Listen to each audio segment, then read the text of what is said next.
Guys finally বহু দিনৰ অপেক্ষাৰ মূৰত নতুন আইফোন আহি গ'ল দক। Hey guys hello' and welcome back to my another mini blog. আৰু এতিয়া ৰাতিপুৱা টোপনিৰ পৰা উঠি কিনে চাহ তাহ খাই দি কিনে ৰেডি হৈ গ'লো এক জেগাত যোৱাৰ কাৰণে, মানে এটা ভাল কামতে যাম আজি। আৰু এতিয়া ধুনীয়াকৈ আহি পালোঁ চকক লেগিন।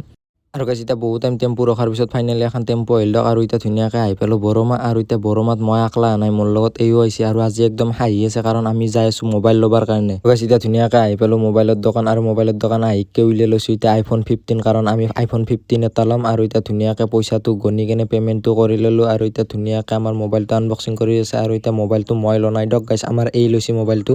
আৰু গাইজ এতিয়া আমি গোটেই মোবাইলৰ কাম সমাপ্ত কৰি কিনে আহি গ'লোঁ কিবা খোৱাৰ কাৰণে, কাৰণ ভোক লাগছি না সেইকাৰণে। আৰু এতিয়া ধুনীয়াকৈ আহি কিনে পৰঠা অৰ্ডাৰ দিছোঁ, এতিয়া পৰঠাটো খাই দিলোঁ। আৰু গাইজ এতিয়া ধুনীয়াকৈ খোৱা লোৱা কমপ্লিট হৈ গ'ল। আৰু এইভাগে দেৰিও হৈছে, গৰমো লাগছে, সেইকাৰণে এতিয়া ঘৰত যাওঁ। আৰু এতিয়া ধুনীয়াকৈ বহি দিলোঁ টেম্পুত। আৰু গাইজ এতিয়া চকৰ পৰা মই ৰ'দে ৰ'দে যাই আছোঁ বুলি এই সূৰ্যদেৱতাক চাওকচোন, একদম পাগলা হৈছে সি, পূৰা একদম ধাৰাসাৰ ৰ'দ দি আছে। আৰু গাইজ এতিয়া ধুনীয়াকৈ ঘৰ আহি পালোঁ। That's for today guys, see you চুন।